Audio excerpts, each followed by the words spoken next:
So the Buddha said that being born as a human being is a really fortunate situation.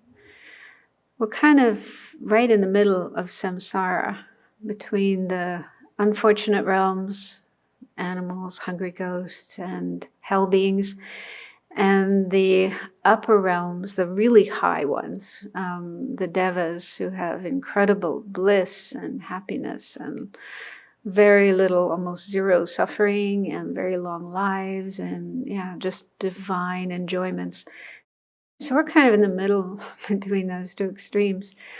So we have some suffering in this world, even though it may seem like horrible. It's not as bad as in the unfortunate realms. And we have some pleasure, which can seem pretty good sometimes, but it's nothing compared to the Deva realms. So we have a chance to know suffering and to know pleasure, and it's really easy to recognize we don't want suffering, we want more pleasure, more happiness. So this is a sort of ideal situation for generating renunciation and doing, at least starting to do what needs to be done in order to avoid suffering, like refraining from non-virtuous actions, and to create the causes of happiness, which is mainly virtuous actions. And we also have intelligent minds with which we can understand the bigger picture, the whole of samsara, and how, even if we get good rebirths, it's still suffering. It's still a kind of undesirable situation, like a prison, actually. We're not free.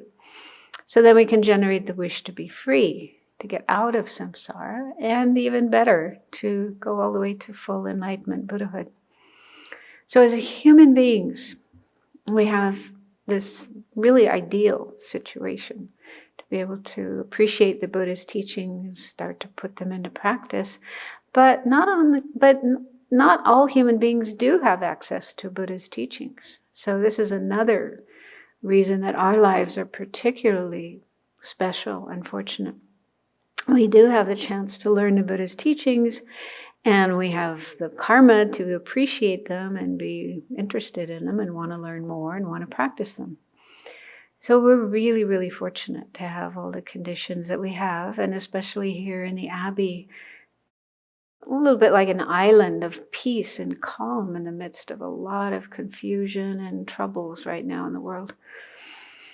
So really appreciate the situation that we have, the conditions that we have, and want to make the best use of it. And the best way we can use our lives is to generate the wish to benefit others, altruism, and engage in the practice of Dharma, living ethically, and studying and practicing, meditating, and as much as we can, doing all this not just for ourselves, but for the benefit of others, for the benefit of all living beings. So really try to make sure that's your reason, your motivation for being here now, participating in this session.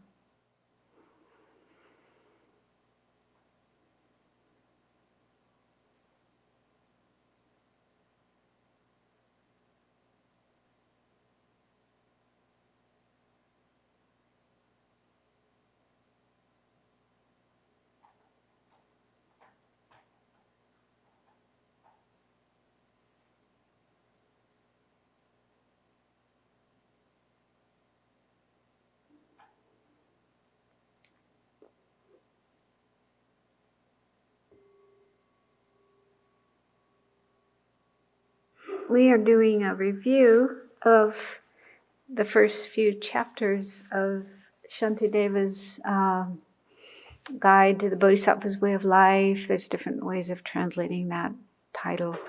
Engaging in the Bodhisattva's deeds, the way of awakening. So, Bodhicharyavatara in Sanskrit.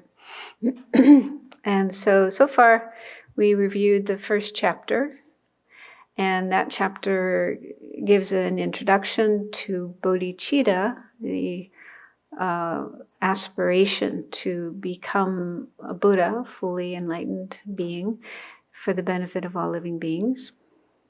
And that chapter also talked about the benefits of this state of mind, if we can generate this state of mind.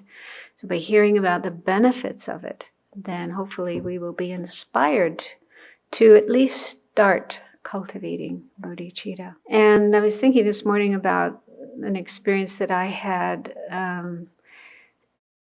when I first started learning Buddhism. I kind of jumped in the deep end, studying with Tibetan lamas, very traditional teachings.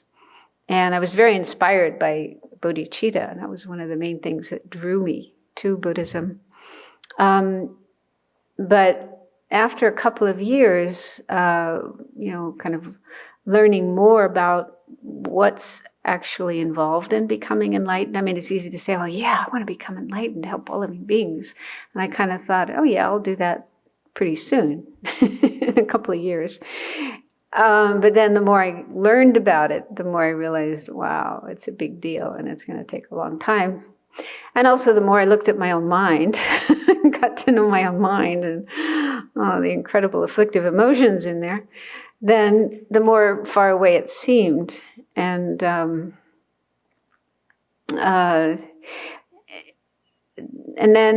I don't know at what point, but yeah, after a number of years of that, I attended a talk given by Lama Yeshe. It was a public talk in London.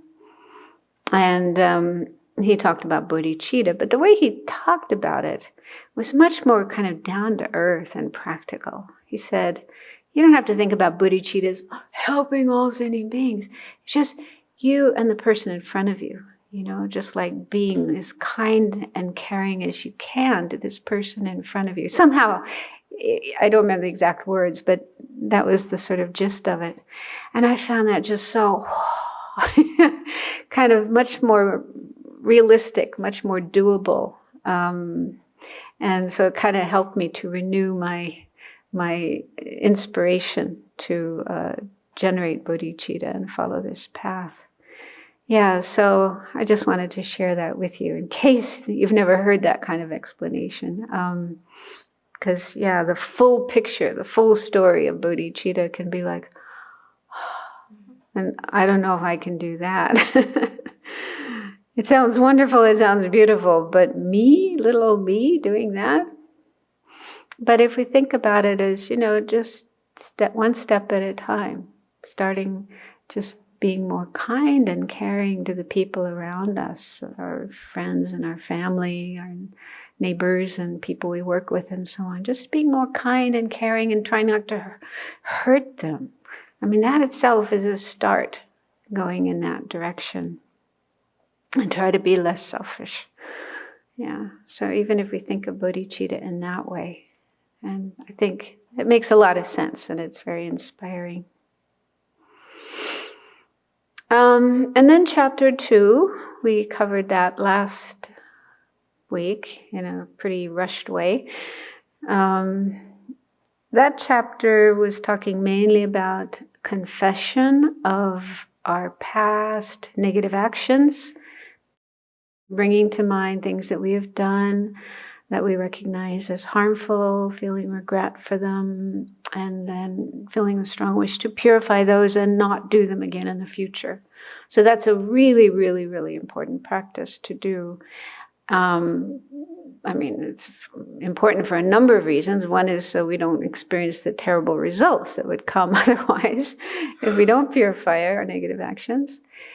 But in terms of this particular topic, bodhicitta, the Bodhisattva's path, it's necessary to clear up our act, clean up our act, purify our bad karma, and also our habitual tendencies. One of the results of doing a negative action is having the tendency to do it again and again and again. Like the more you do it, the easier it gets. So it becomes a habit. So this is really, really important. If we do aspire to follow the Bodhisattva's path, we want to generate positive attitudes and habits, habitual tendencies, and reduce the negative ones and eventually get beyond them altogether. So that was the main point of chapter 2, confession.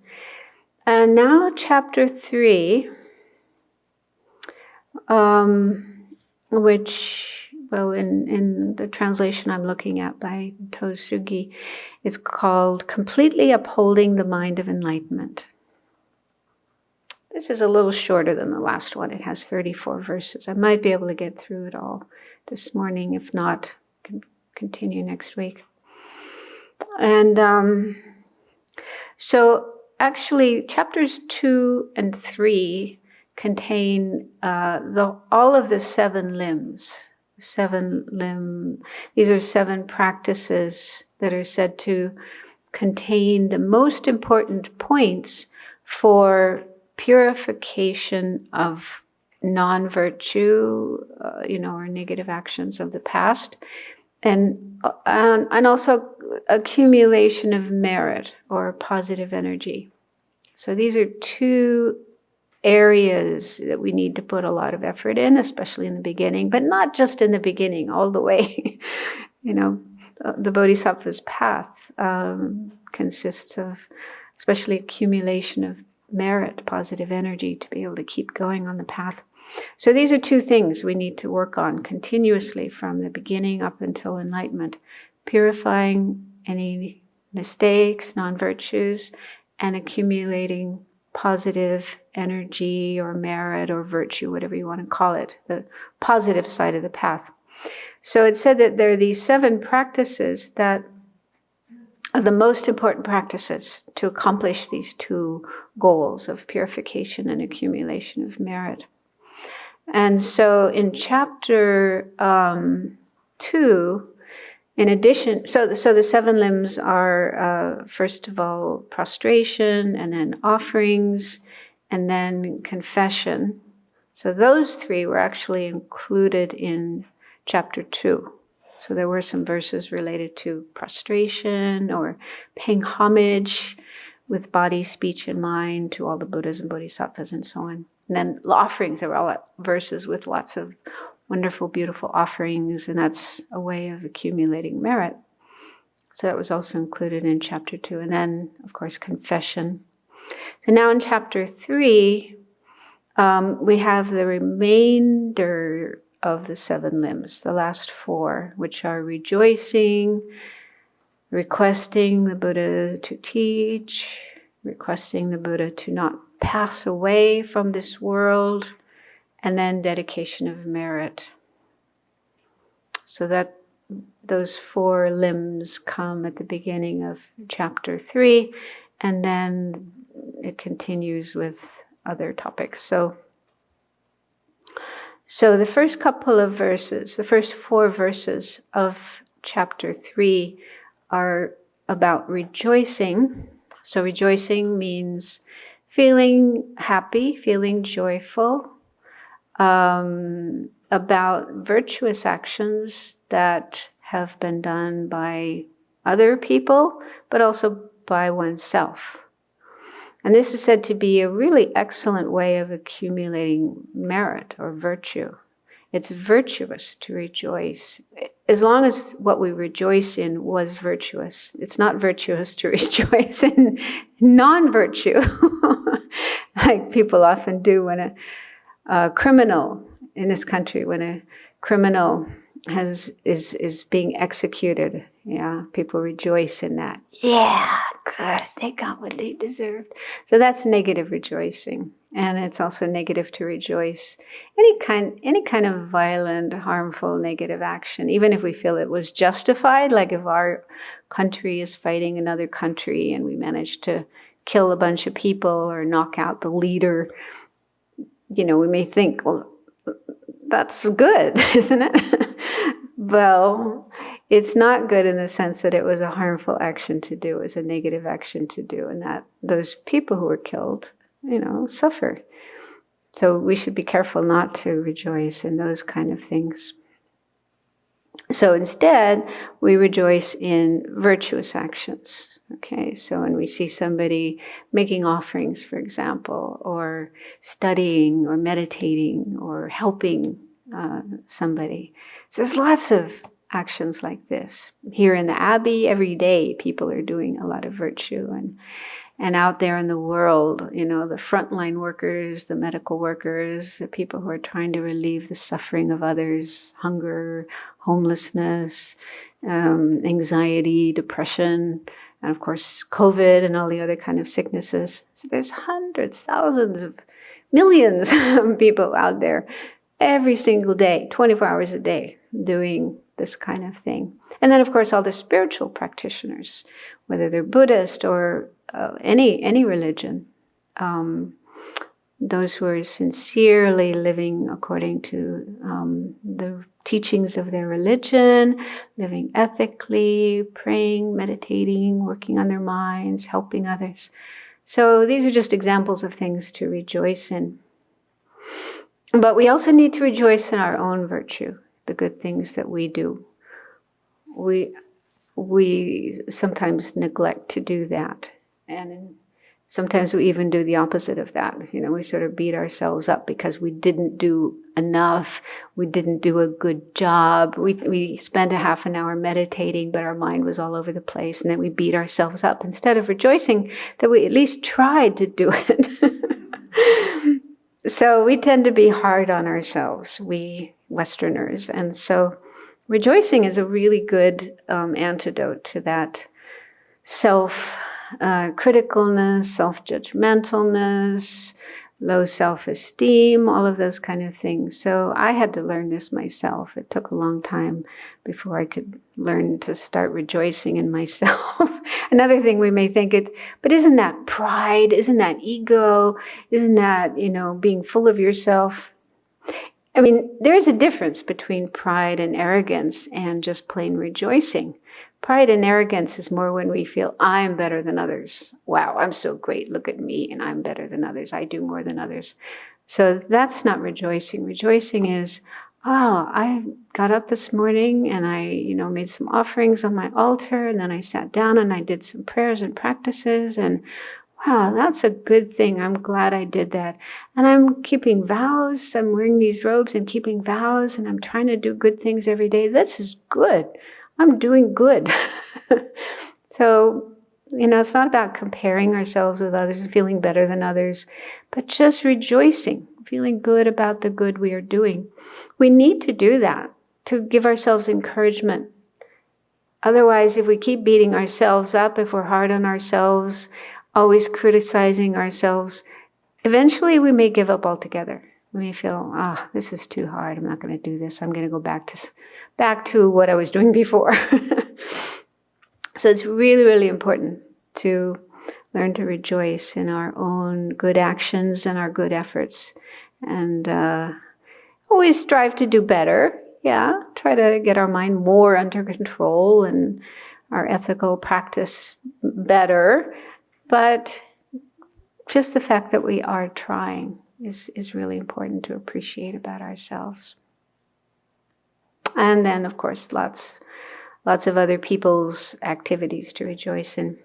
So I'll just read these verses. With joy, I rejoice in the virtue that relieves the suffering of unfortunate rebirths of all sentient beings, and in the abiding and happiness of those subject to suffering. So this verse is about rejoicing in the actions that will bring about fortunate rebirths in future lives, like ethical conduct, refraining from the 10 non-virtuous actions and other kinds of non-virtuous actions, and doing virtuous actions. So that kind of practice that will lead to fortunate rebirths and happiness and good experiences in the future, and not unfortunate circumstances like being born in the 3 lower realms. So any kind of virtue that comes under that category, whether it's done by yourself, done by others, being happy about that. Because we want people to not suffer, and we want them to be happy. So they have to create the causes for that. It's not going to happen if they don't create the virtue that will lead to suffering and refrain from the non-virtue that leads to what did I say?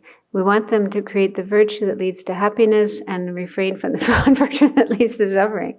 So when anyone's doing that, that's worthy of rejoicing. And then the next verse says, I rejoice in that accumulation of virtue that is the cause for enlightenment. And here the commentary said this is specifically talking about the hearers and solitary realizers' enlightenment, because their goals are also sometimes called enlightenment. So the hearers and the solitary realizers who are striving for liberation, so when they start going in that direction, creating the causes to attain their respective enlightenments, rejoicing in that. And then it says, I rejoice in the definite liberation of embodied creatures from the suffering of cyclic existence. So when they have gone all the way to their goals of nirvana or liberation from samsara, wow, how fantastic. I rejoice in that. So this is really important too, because sometimes we maybe get this sense that, oh, we're on the Mahayana path, we're aiming for enlightenment, and yeah, that's not such an ideal situation, the striving just for one's own liberation. We can be a little bit arrogant about that. We have to avoid that. That is fantastic. Anybody who wants to attain nirvana, liberation from samsara, that is really, really wonderful, really fantastic. We should rejoice that there are people doing that. And then the third verse, I rejoice in the enlightenment of the protectors and also in the grounds of their children. So this is talking specifically about the Bodhisattva path. So those who are striving to follow that path and doing what they need to do to progress along the path and eventually reach the state of full enlightenment. So this is talking about Buddhahood, enlightenment, and the Bodhisattvas. So all the activities related to that, the Bodhisattva path, the attainment of enlightenment. I rejoice in all of those activities. With joy, I rejoice in the ocean of virtue of generating the mind of enlightenment that causes all sentient beings happiness, as well as in the deeds that benefit sentient beings. So this text is specifically about generating bodhicitta and following the Bodhisattva's path. So any effort anyone makes to try to generate bodhicitta, the mind of enlightenment, and then engage in Bodhisattva's deeds, Bodhisattva's actions for that goal of enlightenment, but also benefiting sentient beings along the way. So when we generate bodhicitta and engage in Bodhisattva's actions, of course, these are the cause for the long-term goal of enlightenment, but they're also beneficial right now. From this moment, we are benefiting others. So ourselves and anyone who's trying to do these things, these are actions that are really worthy of rejoicing. And then the next two verses are about the next two of the 7 limbs, beseeching the Buddhas to teach the Dharma. This is a remedy to an action called abandoning the Dharma. So that can happen if we have any, like if we reject the Dharma, we have negative thoughts or speak negatively about the Dharma, then that's something very non-virtuous. So as a remedy to that, there's this request that the Dharma be taught. So that's in verse 5. It says, with folded hands I beseech the Buddhas of all directions to shine the lamp of Dharma for all bewildered in the darkness of suffering. So we're asking all the Buddhas to teach the Dharma. We actually don't have to do that because they're going to teach the Dharma whether we ask it or not. That's their whole purpose of becoming enlightened, is to teach the Dharma and help sentient beings get out of samsara. But still, we have to have that attitude of appreciation of the Dharma and really value how precious the Dharma is. Otherwise, it's easy to sort of slip into complacency, especially nowadays. There's just so many books available and so many teachings available online and, so many Buddhist centers. We can't go to them right now, but at least we can access them and get teachings online. So 24 hours a day, we could be reading and listening to Dharma teachings. So it's possible after a while to get a bit maybe complacent, not appreciate the Dharma so much because there's so much available. But we have to be careful of that and really keep in mind how precious the Dharma is and not become bored with it or complacent about it. But, We also have to avoid going overboard. That happens sometimes too, if people sometimes spend too much time reading and listening and meditating and so on, then they might get lunged out. I don't know, you've heard about lung. So we have to be careful about that. Do it in a balanced way. Take breaks sometimes, go for walks. Anyway, so it is important that we request the Buddhas to continue to teach the Dharma as long as they're still sentient beings in samsara, and help them emerge from that. And then the next verse is requesting that the Buddhas remain and not pass into nirvana. Again, that's something they're going to do anyway. We don't really have to ask them, but it's good for us to make that request, just to appreciate how precious it is that there are Buddhas and teachers in the world teaching us the Dharma. So it says, with folded hands I beseech the victors, Buddhas, who wish to enter nirvana, not to leave migrating beings in blindness and to remain for countless eons. Okay, so then the last of the 7 limbs is dedication, dedicating the merit that we accumulate. And I've also heard, it's not always expressed, but when we do dedicate merit, we can also dedicate the merit of others. I find that helpful because I tend to think, I'm kind of low, I have low self-esteem, so I tend to think, I haven't accumulated much merit. But if I can dedicate the merit of others as well, especially the Buddhas and Bodhisattvas, wow, that's a lot of merit. That kind of gives me enthusiasm. So yeah, they say we can dedicate the merit not only of ourselves, but of other people, other beings, and the Buddhas and Bodhisattvas, which is a huge amount of merit. So that's something you can think of when dedicating merit. And the best dedication of merit is to enlightenment, to Buddhahood. So the next 4 verses are related to that, dedicating the merit of the 7 limbs, the previous 6 limbs that were just done, but any other merit that we create as well. Every day we're creating some merit. Just by keeping vows, just keeping precepts is so beneficial, so meritorious. So we always have merit that we can dedicate, and we need to make sure we dedicate it, because otherwise there's a danger that it could be lost if we get angry or generate wrong views. So we really want to make sure that doesn't happen. That's like leaving your money around, going to a cafe or something and then just putting your money, your wallet there on the table and going to the bathroom. So that's dangerous. So we want to make sure that the merit we create is protected from being stolen, not really stolen, but lost, destroyed by getting angry. So that's why it's so important to dedicate to enlightenment. Thus, by the virtue accumulated through all that I have done, may all the suffering of all sentient beings be dispelled. So he's dedicating it for all sentient beings to be free from all their suffering. May I be the doctor and the medicine, and may I be the nurse for all sick migrating beings in the world until their sicknesses are healed. So that's really appropriate at this point in time, imagining oneself as a doctor and a nurse taking care of all the people suffering from COVID and other diseases. May a rain of food and drink descend to clear away the suffering of thirst and hunger. And during the eon of famine, may I myself turn into food and drink. So they say that in the cycle of universes coming into existence, going out of existence, there are times when there's just no food and drink available. So people or beings are suffering from famine, but that can happen. It's happening right now in some places in the world. People are just not able to get enough to eat.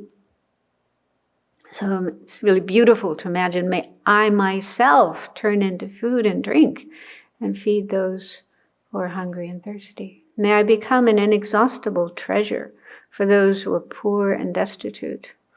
May I turn into various articles of all necessities and abide close before them.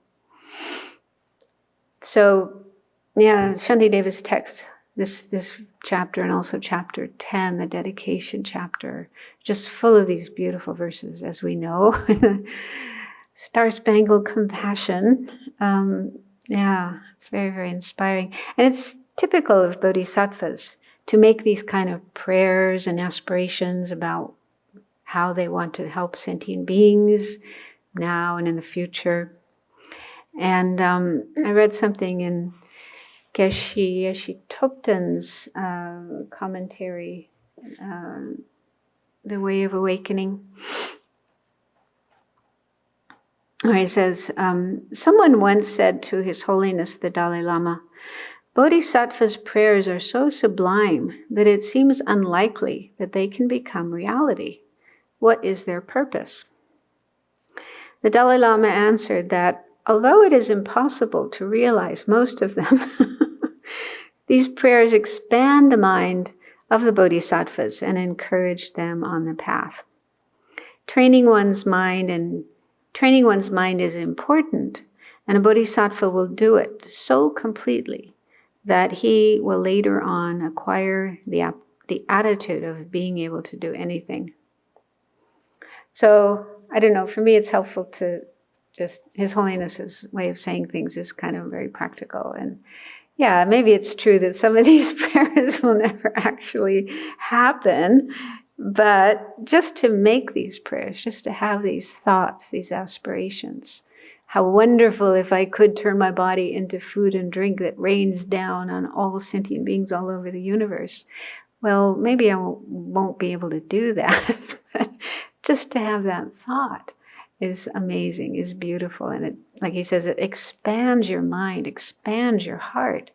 And then you're really thinking about sentient beings and the suffering they have, and you really want to relieve that suffering. And oh, how wonderful if I could do this.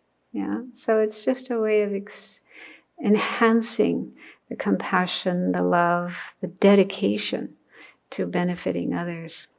So I guess the way I think of it is, don't worry about taking it too literally,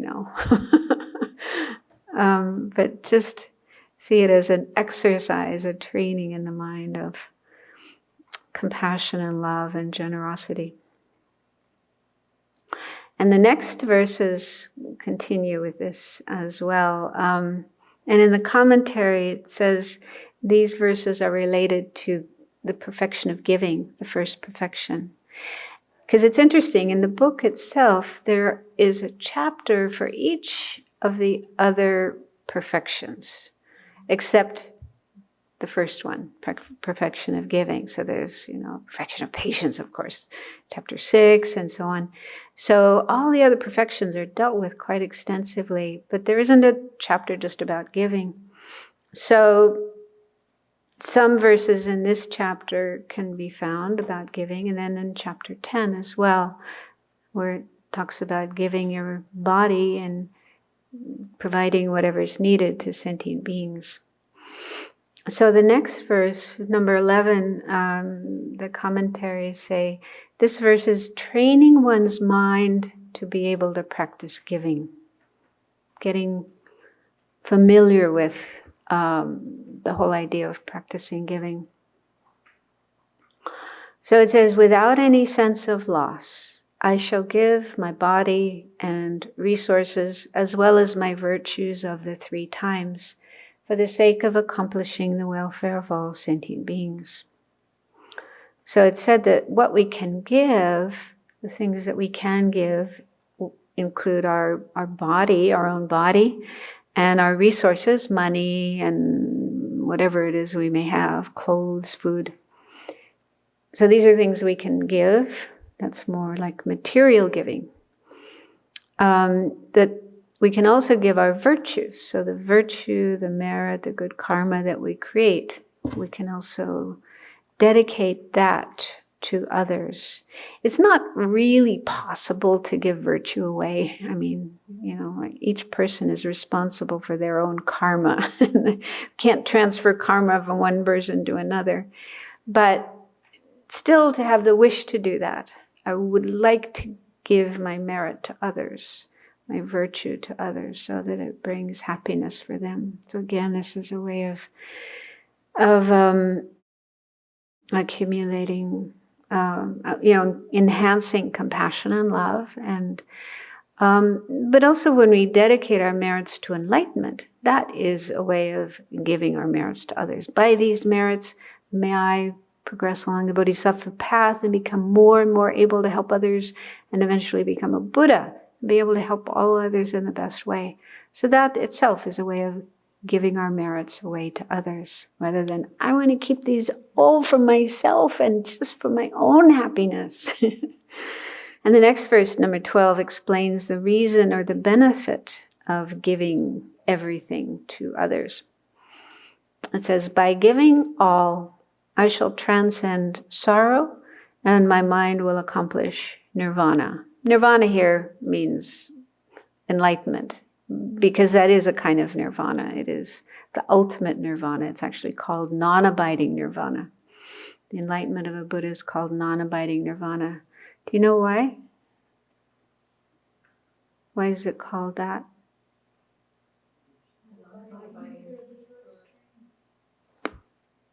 Not abiding in the two extremes. Two extremes of? Samsara or nirvana. Yeah. Or So the Buddha's enlightenment is called non-abiding nirvana because it doesn't abide. The Buddha's enlightenment, nirvana, doesn't abide in these two other states. Samsara, of course, doesn't abide in samsara. But the other one is nirvana, the nirvana of the hears and solitary realizes, which is sometimes called solitary peace or self, just attaining peace, nirvana for oneself without wanting to go on and help all other sentient beings. So Bodhisattva, all along the path, this is what they're striving for. They want to avoid those two. Yeah, you can call them two extremes.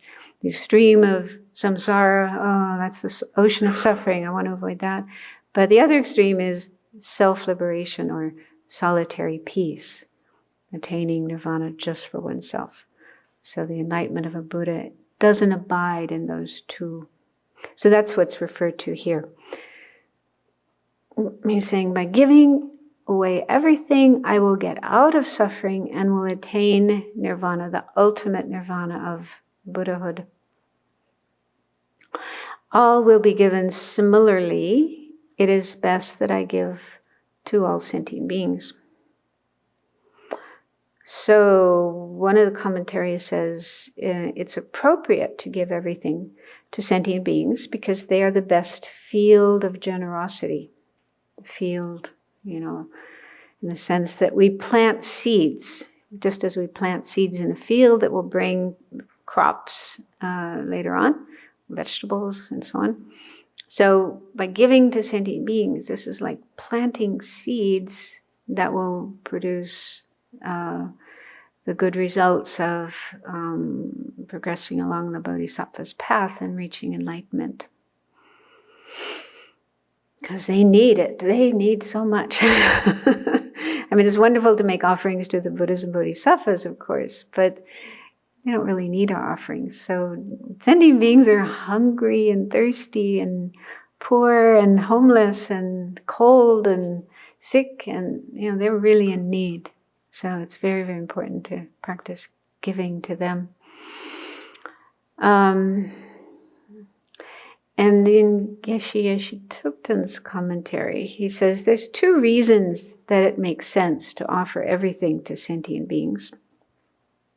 One reason is it's like investing our money in order to gain profit. Just like if you have some extra money, then most people who are farsighted will put at least some of their money into some investment, stocks or bonds or whatever, at least a bank account that has interest, so that your money will grow. So giving things to sentient beings is like that. It's investing our merit in order to gain long-term goals of liberation and enlightenment. And the second reason is we have to leave everything behind anyway when we die. We can't take any of it with us. So it's better to give things now with a meaning, for a meaningful goal, a meaningful purpose for the attainment of enlightenment, rather than, at the time of death and having to just leave everything behind without any meaningful purpose. So, everybody has to leave their stuff behind when they die, but often they're still grasping at them, still concerned about their things and reluctant about leaving them behind. So we don't want to be like that. So it's better to really start giving things away now, or at least make a will, so you don't have to think about that at the time of death. Give away things to others. And this is done with for a meaningful purpose for the attainment of enlightenment. So the next two verses are kind of tricky. Verse 13 and 14, they say, having already given this body as what makes them happy, for the pleasure of all embodied beings, depending on what pleases them, constantly killing, abusing, or beating it, although they may play with my body and make it a basis of jest and blame, because I have already given this body of mine to them, why do I act with concern? So he's saying, we're giving away our body, so we should let sentient beings do whatever they want, even killing, abusing, beating, making fun of me, and so on. So my guess is probably different people would have different responses to these verses, depending on different factors, such as their, culture, social factors, family, ethnic, also gender, life experiences, and of course our individual karma. So depending on all these different factors, when we hear these verses, read these verses, we might have different reactions. And I was thinking somebody who was raised Christian might think, oh yes, that's what I want to do. Just like Jesus. He patiently put up with all those horrible things that people did to him, beating him, whipping him, insulting him, nailing him to the cross. Yeah, I want to be like that. They can do whatever they want with my body. That will be wonderful. On the other hand, a woman who may have experienced sexual abuse or domestic violence might be horrified, completely shocked, and even put off. You mean in order to follow the Bodhisattva path, I have to let my husband or my boyfriend beat me up all the time? Let myself get raped? And maybe a person of color in this country might wonder, so does that mean I have to let the police and the vigilantes do whatever they want to me, to my family, my friends? So I think for one thing, Shantideva is saying this about himself. He's saying, this is my attitude. I am doing this. I am giving my body and let them do whatever they want to me. So he's saying that about himself. He's not saying you have to be this way too. Everybody, all people of all genders and all races, all of you have to think that way. He's not saying that. So this is something we can take on voluntarily or not. And also I was thinking how later in the text he talks about, I forget which chapter it is, but he's saying, there's no need to worry about any problem. If there's a problem that we encounter, and if there's a remedy to the problem, we can follow that remedy. And if there is no remedy, we should just accept it. So no need to worry or be unhappy. And, we can take that to mean that, for example, if somebody is approaching me with a harmful intent, wanting to stab me or rape me or whatever, I don't have to just stand there and let it happen. I can do something, run away. I've heard His Holiness say that. If somebody came to me and wanted to hurt me, I'd run away. So I don't think we have to take this verse to mean, yes, do whatever you want with me, necessarily. I mean, you might choose to do that, but not necessarily. So I don't think we should take these verses to mean that necessarily we have to be like a doormat and let people walk all over us and abuse us and do whatever they want, mistreat us. Also, there's the karma. If we're letting people behave that way, is that really good for them? Is that really kind and compassionate to let people engage in such misbehavior? So I was looking at the different commentaries to see what they say about this, and most of them that I saw, they just pretty much affirm Shantideva's message. And I was wondering what Pema Chodron would have to say. Being an American, a female, contemporary.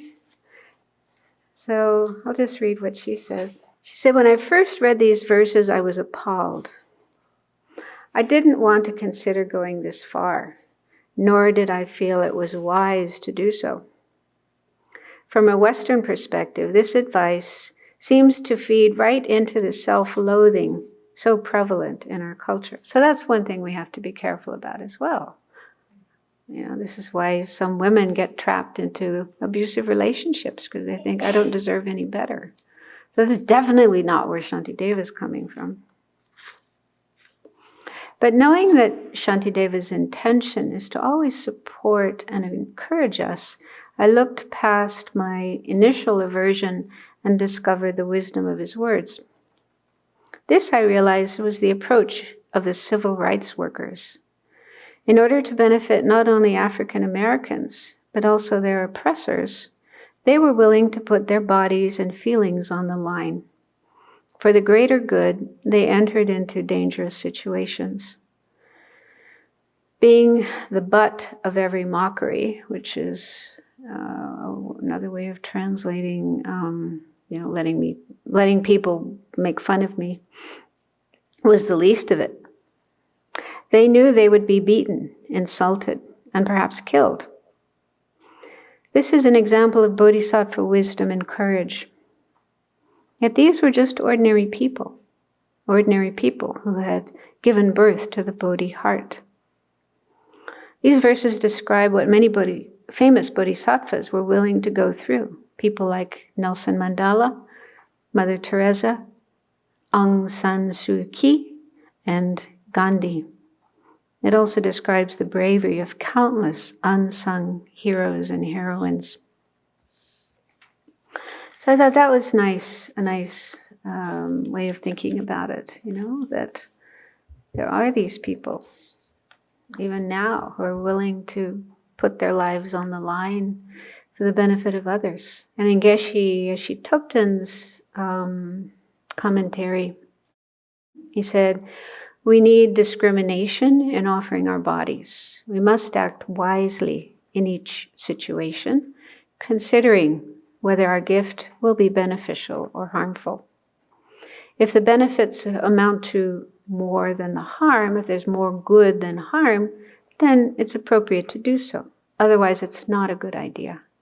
So we have to use wisdom to decide what will be most beneficial in each situation and not just be, careless and blind about giving things away. And they also do say, I think, there's all these stories about bodhisattvas giving their bodies, like Buddha in a previous life giving his body to the mother tigress and her cubs. So they say, you shouldn't do that too soon, too early in the path. Not a good idea to throw your body away before your mind is not kind of highly developed. So, I think at least be, bodhisattva, have uncontrived bodhicitta. I think that's the minimum requirement, to just give your body away. And some other thoughts that I had were, to think of it as overcoming attachment to our body and also identifying with our body. So having a lot of attachment to our body and identifying with our body can become the cause of a lot of suffering and negativity. It can lead to anger, it can lead to violence. People can get infuriated when somebody just bumps them, or says something insulting, or looks at them in an insulting way. People can just get incredibly angry and even do something violent. I remember this story I heard of one man in North Carolina. He was a Dharma practitioner, and he was also going into prisons and teaching meditation to prisoners. And he had a son who was only about 21 years old, who got murdered in a particularly horrible way. The son went into a bar, and I don't remember exactly what happened. He bumped into somebody, I think, and caused this other guy to spill his drink. Yeah. And he apologized, I'm really, really sorry, and da-da-da-da-da. And then the son went into the men's room, and the other guy followed him, pulled out a knife, and stabbed him to death. Now, and I was thinking about it, maybe there's more to it than just, you spilled my drink, because the victim was black, and this is North Carolina. So there may have been some racial attitudes involved as well. May not, if the guy had been white, maybe it wouldn't have happened. I don't know. But still, it just shows what extremes people can go to, out of attachment to their body and their things, and yeah. So that's something to look at in our mind, and how we feel if somebody bumps us or looks at us with a look of disgust, or says something, wow, you're really fat, or whatever, and do we get angry? Do we get upset? Okay, so that's something we need to work on. This is a place where we can start working on overcoming attachment and identification with our body. And then gradually, work on that more and more, and get to where we're willing to maybe give blood or donate, be an organ donor. So slowly, we can build up our courage, or decrease our attachment to our body and build up our courage about even giving away our body. So I didn't attend when Venerable Children was talking about these verses. I think I was cooking that day, so I was kind of in and out, and I didn't hear everything she said. Did she say anything else about these verses that were helpful? She has she says that this could be a real trigger for many of us if we've had abuse in our life. But Shantideva, why is he saying these things? The precondition is the need to be free from samsara, which is to free us from these 5 aggregates and its suffering. They are the major cause of suffering. So if we're going to be able to generate renunciation from samsara, and to really imagine sentient beings using our bodies for whatever they need. I want to rid myself of these aggregates, and this is a way for that to happen and be happy about it. What kind of freedom would I have if I could do this, to not be so attached to the aggregates that hold me and bind me? It was one of the ways to look at this. I think each person can take it as works for them, as they are able to do, and just try to move more and more in the direction of not having any attachment.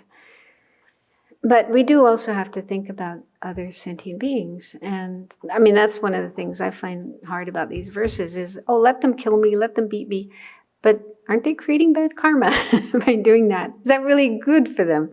Because if they get away with beating me, then they might go and do it to somebody else. So that's another consideration. But then when there's no choice, for example, the Tibetans who were in prison and couldn't run away or defend themselves, then these verses may have been very helpful for them. I think that these verses can be helpful after the fact. So if you've been suffered abuse at some point in your life and you're trying to heal from that, contemplating these verses can help generate some level of healing in understanding, how I can look at my body and a situation in a way that is more positive and bring myself into a frame of mind of generosity. But that's, I think, after we have really emotionally gotten over the incident. But I know that for me, when I look at some of these verses, it's been very helpful in overcoming my own situation. Anyone else have anything to add or ask? Or I think too, yeah, I just thought of Jesus this morning. I hadn't thought of that before, but yeah, that's like a good example of someone who really did have no attachment to his body and just went through those experiences with patience and with compassion, forgiveness towards those who were persecuting him in that way. And then, as Pema Chodron mentions, lots of other examples as well. The civil rights workers. I mean, that's extraordinary. I don't think I had heard of John Lewis before he died. I may have heard his name, but yeah, just reading about him. I mean, he was on that bus. What did they call it? The Freedom Riders. He would get beaten up and then he'd just get right back on the bus. Put in jail, back on the bus. I think he even had a concussion and was in the hospital, back on the bus. I mean, it's extraordinary. And they were dedicated, at least some of them were just totally dedicated to nonviolence, no matter what happened to them. They were not going to react in any kind of violent way.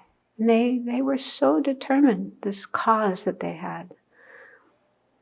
Really incredible courage. Okay, so next verse, 15.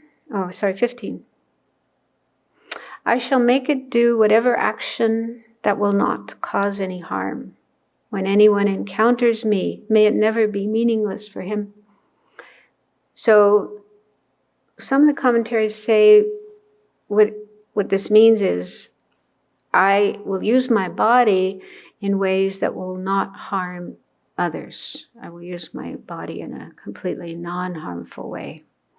But other translations translated those first two lines differently and talked about I will not let my body be used by others that will cause them harm. So that way it's more like, well, let others do what they want, but not in any way that would harm them. So, I don't know, that for me, that's more comfortable. I don't want them to be harmed. So may they not do anything that will be harmful for them. So yeah, if you just let somebody kill you or beat you or rape you or whatever, but if that's going to lead to suffering for them, they're going to be put into prison and they're creating all this bad karma. Well, maybe that's not such a good idea. So it seems there's different ways of looking at this verse. But definitely, one's own body should be used in non-harmful ways, making that commitment. I will not do anything harmful with my body. And then this second two lines, any encounter that others have with me, any time others meet me or see me. I love that verse in the Chenrezig practice. May anyone who merely sees me or all of the above. Yeah, anyone encountering me in any possible way, even just seeing my photograph or hearing my name or whatever, may that be beneficial for them. That's so beautiful. Really wonderful. And then this continues in the next verses.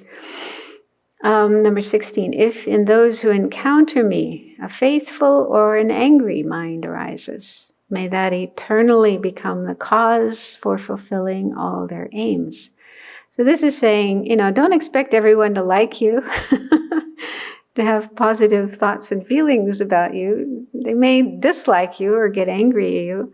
That's okay. May even that be beneficial for them. They tell this story, I don't know if you've heard this story, some Bodhisattva in Tibet who was always trying to make connections with people so that he could benefit them. And there was one woman in the town who was kind of a grumpy old woman and didn't want to have anything to do with him. So he wasn't able to sort of get through to her. So he got on his horse and was riding back and forth in front of her house on his horse, to get her to notice him. I guess she came out and she was angry, But at least she, connected. There was some connection there. So they say, even if it's a kind of angry connection, then it can still be beneficial. because the being is a bodhisattva. And then having that connection means in a future life they'll meet again and the bodhisattva will be able to benefit that person. So I think, yeah, bodhisattva likes to connect with others. So yeah, if you have that motivation for going on Facebook or LinkedIn or whatever these other social media, I want to connect with others to benefit them, then that's good. May all who say bad things to me or cause me any other harm, and those who mock and insult me, have the fortune to become enlightened. So Bodhisattva doesn't mind being insulted or mocked or made fun of. May that be a cause for them to reach enlightenment. Amazing. And then there's more verses of these wishes about helping others. May I be a protector for those without one, a helmsman for travelers, and a ship, a boat, and a bridge for all who wish to cross. May I be an island for those who seek one, and a lamp for those desiring one. May I be a bed for all who desire one, and a slave for all who want an embodied slave. Yeah, slave. That brings that's a trigger, right? I don't know what. Maybe it could be translated as servant.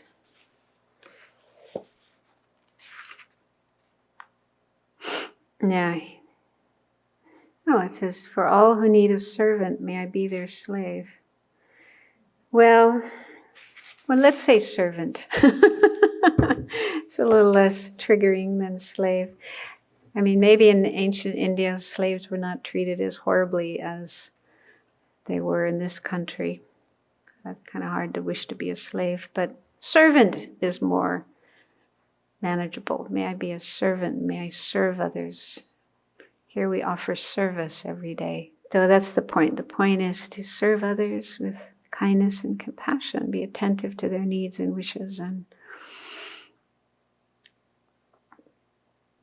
be there for them.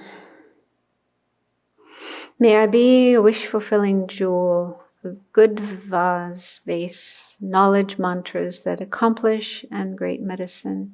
May I become a wish-fulfilling tree and a wish-fulfilling cow for embodied beings. That's in the mandala.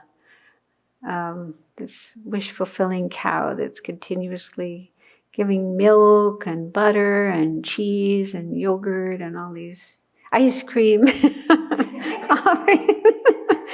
all these yummy things. Well, chocolate too.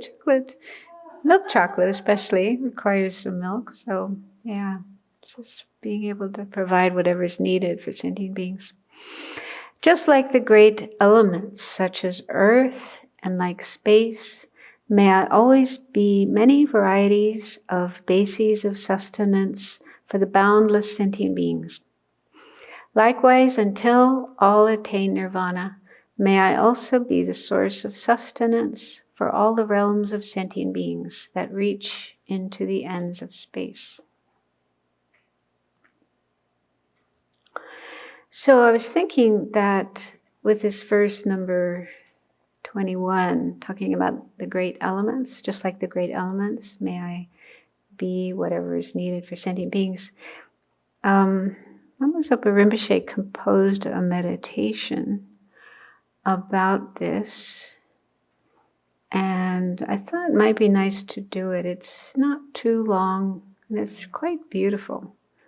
So basically you imagine the elements of your body, one at a time, earth and so on, absorbing into the external earth element, and then providing for the needs of sentient beings. It's quite beautiful. So I thought, let's do that together. So make yourselves comfortable and settle the mind.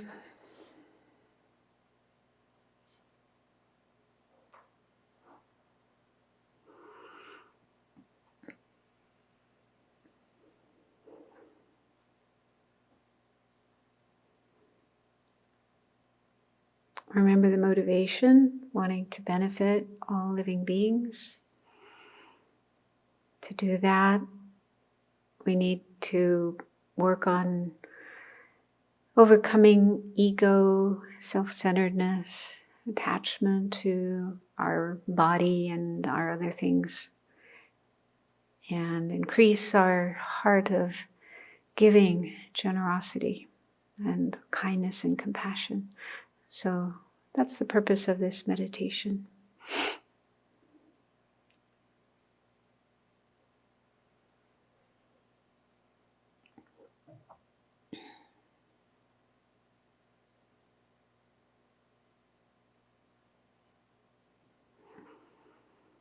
So inspired by this verse from Shantideva, which says, just like space and the great elements such as earth, water, fire, and air, may I always support the lives of all the boundless creatures.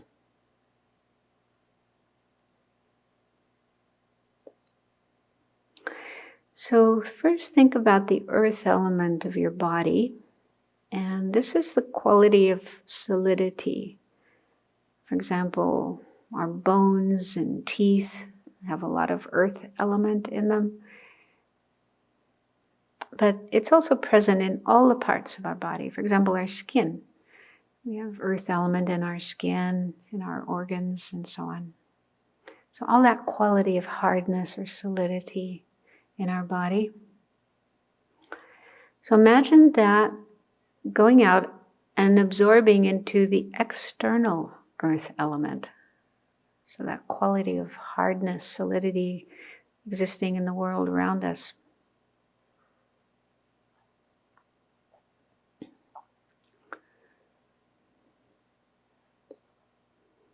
And then think of how the earth element is used by beings in different ways for their survival and their happiness. And feel that your earth element, which is now part of the external earth element, is providing these different ways for sentient beings to be happy. It's used as fields to grow the food people need to eat.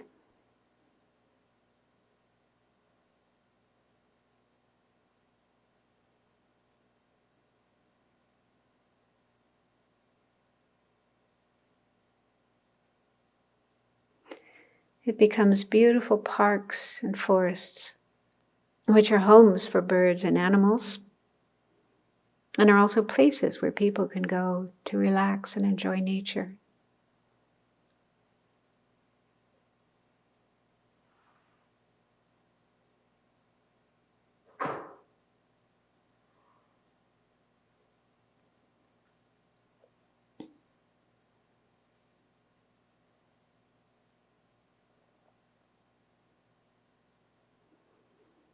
It becomes the source for precious jewels, gold and silver, which people can make into jewelry and other beautiful things.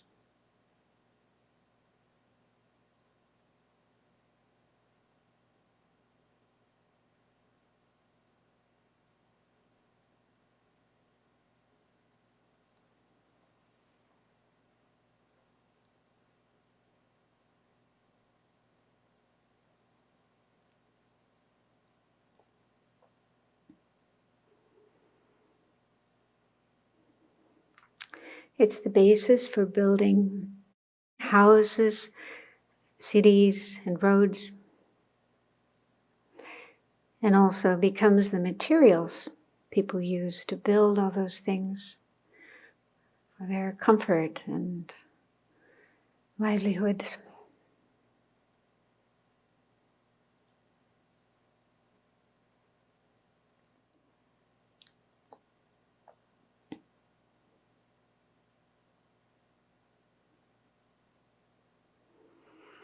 Your two eyes then become the sun and the moon and provide light for all beings.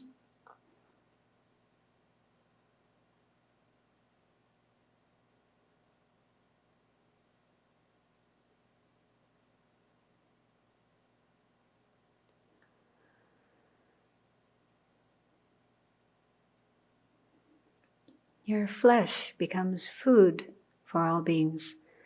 Fruits, vegetables, bread, cheese, hummus, pizza, whatever they enjoy.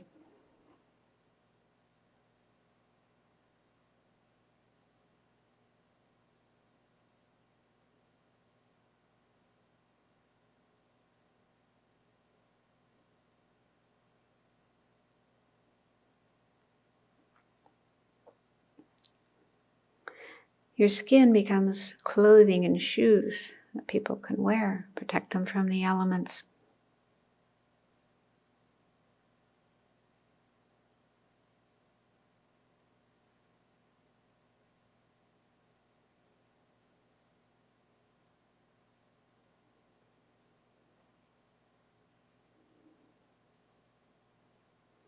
So imagine all the people and beings enjoying these things which have been transformed from the earth element of your body.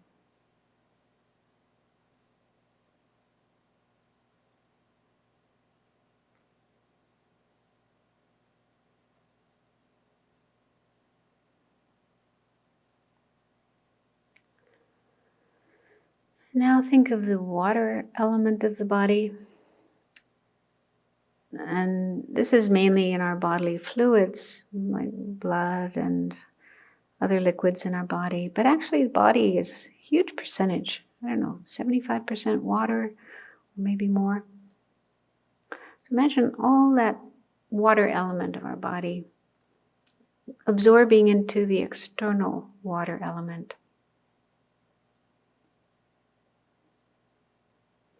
And then this is used by beings for their survival and enjoyment.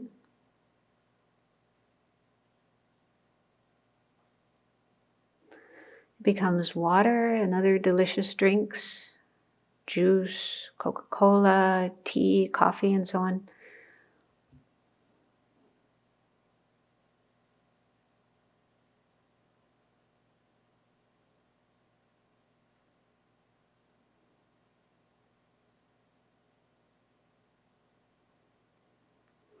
It becomes the water people use to irrigate their fields so they can grow their crops.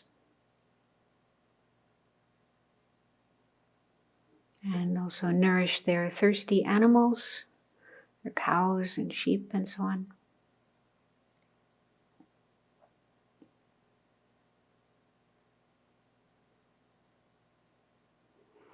To wash their clothes, clean their houses.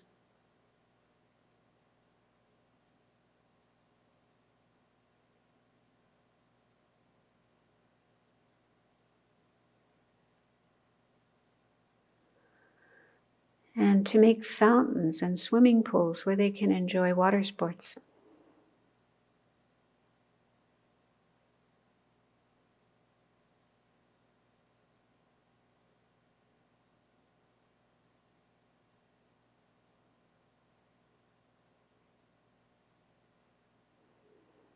So really feel how the water element of your body has brought happiness to all beings.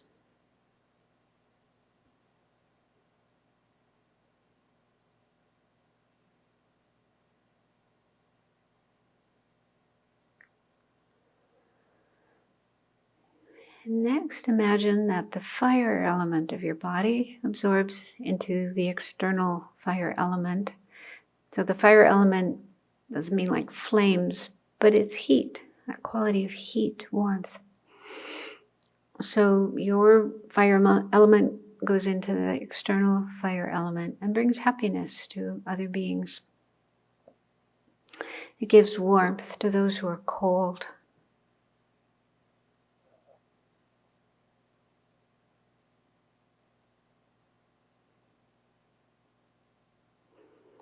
It provides energy so people can cook their food.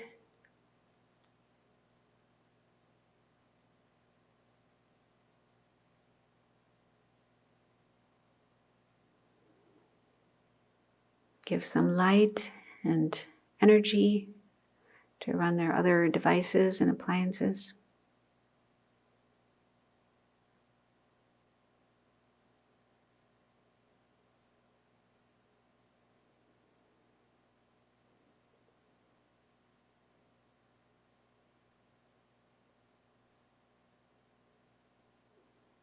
So really feel that the fire element of your body has brought happiness to all beings.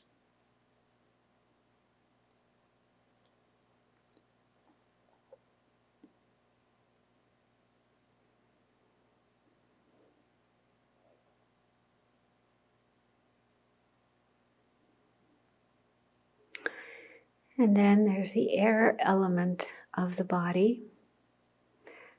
So this is responsible for breathing, of course, but also movement, the movement of our body, just walking and using our hands and so on. That involves the air element. And also the different bodily functions, digestion. So they rely on the air element, that subtle level of energy in the body. So imagine the air element of your body absorbing into the external air element, and then that benefits all beings. It gives them air to breathe, which most beings need in order to survive.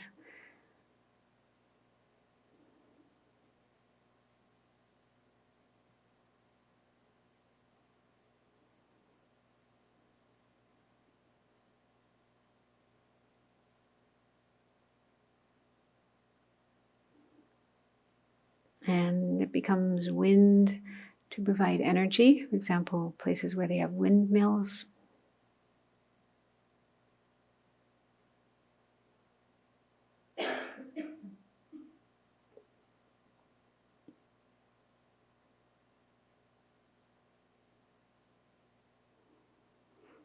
And the air element also enables movement.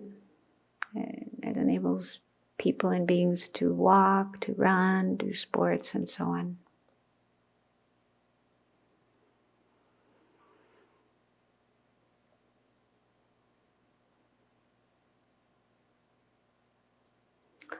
So air is life and freedom.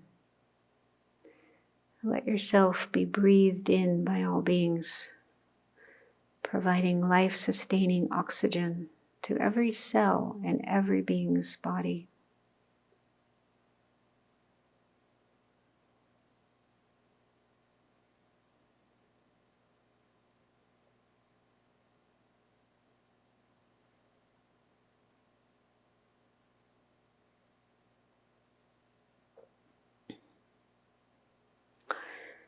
So after giving to others now, imagine that all the suffering and the causes of suffering, like negative karma, afflictive emotions, of all beings ripens upon you.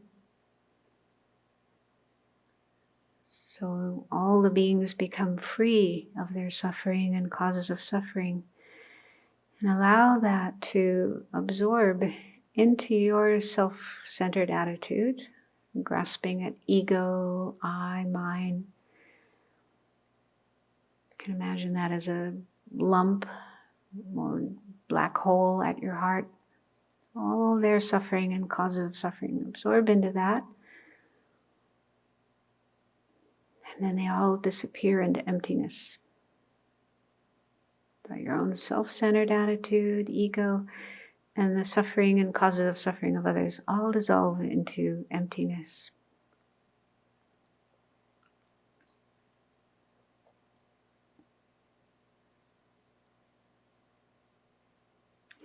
The seemingly real I, which appears to exist from its own side, but doesn't, becomes empty.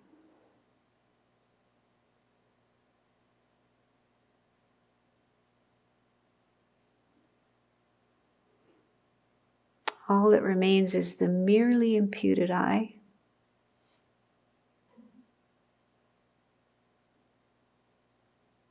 And this I now dedicates all your merit and happiness to all beings.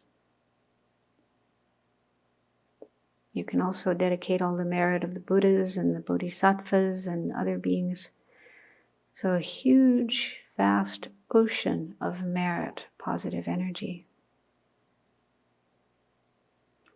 Imagine giving this to all beings, and they receive it And it fulfills all their needs and wishes, both temporal and ultimate, up to enlightenment.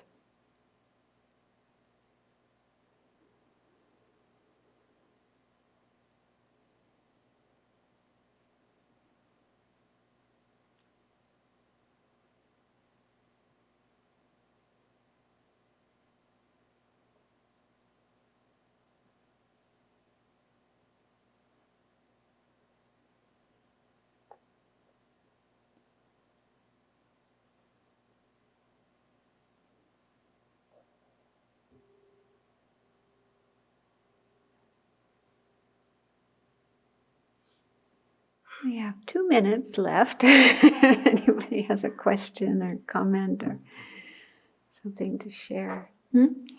Yeah. I found it in one book, and I never did it by myself, but a few times I've done it with a group, and it's. I personally would love a copy of that to practice with. It's really beautiful, and I imagine people watching might too. I don't know if we could stick So it in. email it to everyone, but somehow post it somewhere they can have access.